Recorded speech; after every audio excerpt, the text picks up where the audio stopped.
എനിക്ക് ഇതേവരെ സോഷ്യൽ മീഡിയയിൽ നിന്ന് ഒരു നെഗറ്റീവ് ഇതായിട്ടുണ്ടായില്ല. ചില സമയത്ത് ഒരു നെഗറ്റീവ് കമന്റ്സ് കാണുന്നുണ്ടെങ്കിലും പക്ഷെ എന്നെ ഭയങ്കര ചേർത്ത് നിർത്തിയിട്ടുണ്ട്. ആ നെഗറ്റീവ് കമന്റ്സിനുള്ള മറുപടിയും കൊടുക്കാറില്ലേ? അതുകൊണ്ട് കുറച്ചൊക്കെ നമുക്ക് മൈൻഡ് ചെയ്യാണ്ട് വിടാം. ചില സമയത്ത് കോമൺലി അങ്ങനത്തെ കമന്റ്സ് വരുമ്പം ഒരാൾക്കൊരു മറുപടി നമ്മൾ കൊടുത്തേക്ക് മറ്റുള്ളവരത് മനസ്സിലാക്കും.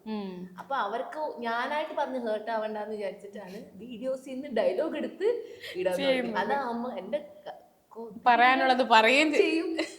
എന്താണ് പറയാ, എന്തായിരുന്നു കാക്കയുടെ വേണ്ട വേണ്ട പറയട്ടെ, കാക്കയുടെ കടിയും മാറി ചോദിക്കും അങ്ങനെയുണ്ടോ, അങ്ങനെയല്ലേ? അയ്യോ എന്തായിരുന്നു ചൊല്ല്?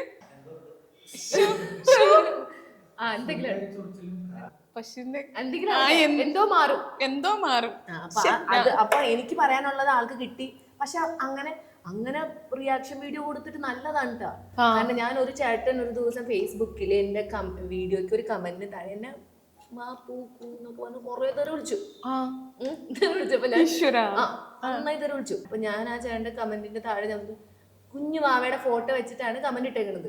ഞാൻ ചോദിച്ചു ആ വാവയുടെ ഫോട്ടോ ഉള്ള കാരണം കൊണ്ടാ, ഇല്ലെങ്കിൽ ഞാൻ ഇത് എടുത്തിട്ട് ഞാൻ റിയാക്ഷൻ വീഡിയോ ചെയ്തന്നെ ചേട്ടാന്ന് വെച്ചു. അതിന്റെ അടിയിൽ മോളെ ഞാൻ രണ്ടെണ്ണം വീശിട്ടിരുന്നപ്പോ അറിയാതെ സോറി നിന്നെയൊക്കെ ഞാൻ എന്താ പറയാ, വെള്ളം അടിച്ചു നോക്കിയപ്പോ ഒരു വീഡിയോ ഇട്ടു വിളിച്ചു. ഒരു കുറെ ഒരു 1% 2% ഒക്കെ ഉള്ളൂ ഇത്രയും പേര്. ബാക്കി പകുതി മുക്കാലും പേര് സപ്പോർട്ട് ചെയ്യുന്നവരാണ്. ഓക്കെ. കട്ട ലാലേട്ടൻ ഫാനാണോ? കട്ട ലാലേട്ടൻ ഫാനാണല്ലേ. നമ്മുടെ ഒരു സിനിമ ഉണ്ടായിരുന്നില്ലേ മോഹൻലാൽ എന്ന് പറഞ്ഞിട്ട്, മഞ്ജു വാര്യർ അഭിനയിച്ച്, അപ്പൊ അതുപോലെ ഒരു ലാൽ ഫാനാണോ? അതെ, അതുപോലെ ഇപ്പൊ തല്ലുണ്ടാക്കും. ഞാൻ തല്ലുണ്ടാക്കും. ക്രിക്കറ്റ് ടീമൊക്കെ ഉണ്ട് ഞങ്ങൾക്ക് അവിടെ. അതെ അതെ, അതെനിക്കറിയാം. ക്രിക്കറ്റ് ടീമുണ്ട്. അതിൽ ഈ ചേട്ടന്മാരൊക്കെ ഞാൻ ലാലേട്ടൻ ഫാനാണെന്ന് അറിയുമ്പോ ഇവര് എന്നിട്ട് ചൊറിയാൻ വേണ്ടിട്ട് ഞാൻ കട്ടയ്ക്ക് പിടിച്ചിരിക്കും. പക്ഷെ എന്നാലും ഞാൻ ചെറുതല്ലേ, ഒരു പരിധി കട്ടയ്ക്ക് പിടിച്ചിരിക്കും. നീയൊക്കെ ഇങ്ങനെയൊക്കെ കുറെ പറയും.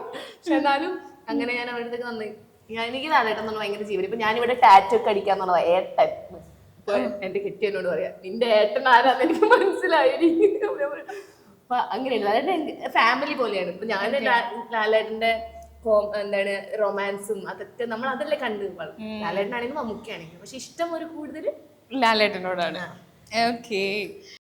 റീൽസിലൊക്കെ അഭിനയിക്കുന്നുണ്ടല്ലോ, അപ്പം കുഞ്ഞുനാള് മുതലേ അഭിനയം ഇഷ്ടമാണോ? ഇഷ്ടമൊന്നുമില്ല, അങ്ങനെ അതിലൊന്നും വരില്ല. പക്ഷെ ഈ ഇതില്ലേ നമ്മുടെ മോണോ ആക്ട്, അങ്ങനെ അഭിനയം എന്നൊന്നും മനസ്സിലാവാനുള്ള അതില്ല എനിക്ക്. ബോധമില്ലാതല്ല പറയണത്.